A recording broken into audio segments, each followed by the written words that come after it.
राम नाम की शक्ति। एक बार एक गांव में एक साधु रहता था। सारा दिन राम राम जपता और ढोलकी बजाकर कीर्तन करता रहता। उसकी कुटिया के पास जिस व्यक्ति का घर था वह उससे बहुत परेशान था।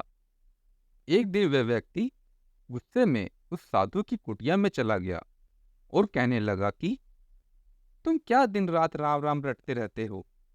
तुम्हें तो कोई काम धंधा है नहीं। हमें तो कमाने जाना पड़ता है। तुम्हारी ढोलकी की आवाज से मैं सो नहीं पाता। साधु कहने लगा, तुम भी मेरे साथ राम राम जप के देखो, तब तुम्हें पता चलेगा कितना आनंद आता है। वह व्यक्ति गुस्से से बोला, अगर मैं तुम्हारे साथ राम राम जपता हूं तो क्या तुम्हारा राम मुझे खाने के लिए खाना देगा। साधु कहने लगा कि मुझे तो राम नाम की लगन लगी है। मुझे तो राम जी की कृपा से हर रोज भोजन मिल ही जाता है। तुम भी राम राम जप के देख लो। मुझे भरोसा है भगवान तुम्हें खाने को जरूर देंगे। वह आदमी उस साधु को चुनौती देता है कि मैं तुम्हारे साथ आज राम राम का भजन करता हूं। अगर तुम्हारे राम ने आज मुझे खाना खिला दिया तो सारी उम्र राम की भक्ति में लगा दूंगा, और अगर नहीं खिलाया तो तुम ढोलकी बजाना बंद कर दोगे। साधु कहता है कि मैंने तो निष्काम भाव से प्रभु राम की भक्ति की है, लेकिन फिर भी मुझे तुम्हारी चुनौती मंजूर है।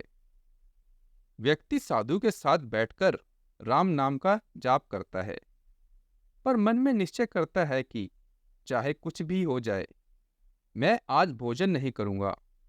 देखता हूं इसका राम मुझे कैसे भोजन कराता है। राम राम का भजन करने के बाद वह सोचता है कि अगर अब मैं घर जाता हूं तो मेरी माँ और बीवी मुझे खाने को कहेंगे और मुझे खाना खाना पड़ सकता है। लेकिन मुझे साधु को चुनौती में हराना है, इसलिए वह घर जाने के बजाय गांव के पास के जंगल में चला जाता है और जंगल में एक पेड़ पर चढ़कर बैठ जाता है। वह सोचता है कि मैं सारा दिन इस पेड़ से उतरूंगा ही नहीं और अन्न का दाना भी नहीं खाऊंगा।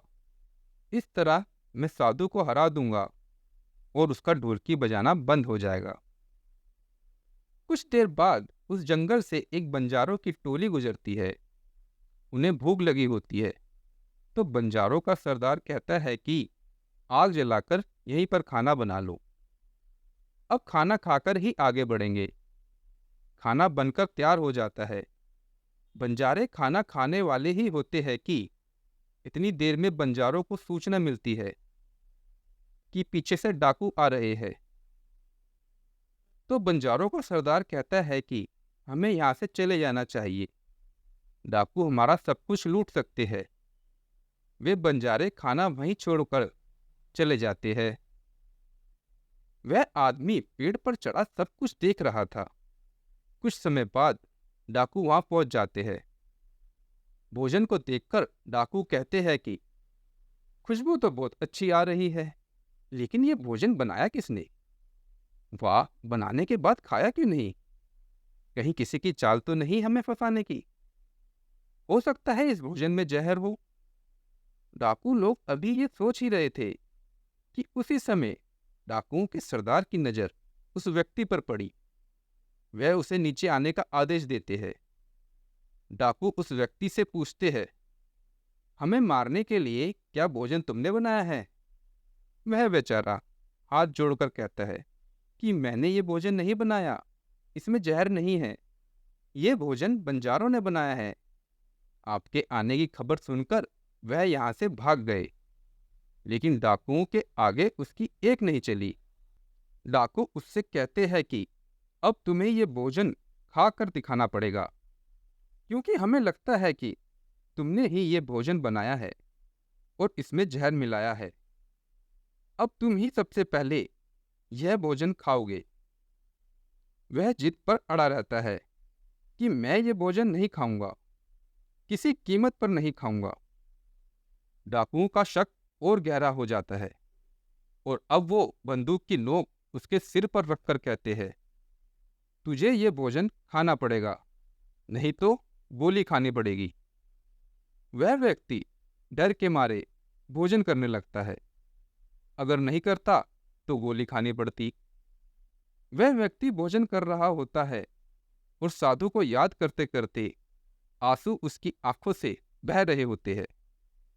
साधु ने कहा था कि मेरा निश्चय है कि राम नाम जप लेगा तो राम तुझे भोजन भी देंगे।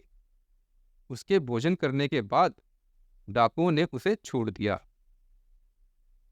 अब उसे विश्वास हो गया कि बंजारों को और डाकुओं को राम जी ने ही भेजा था।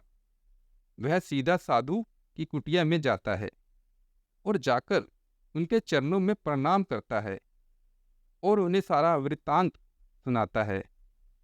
अब साधु से भी ज्यादा उसे राम नाम की लगन लग गई और उसने अपना पूरा जीवन राम जी को समर्पित कर दिया। ऐसी होती है राम नाम में शक्ति। जय श्री राम।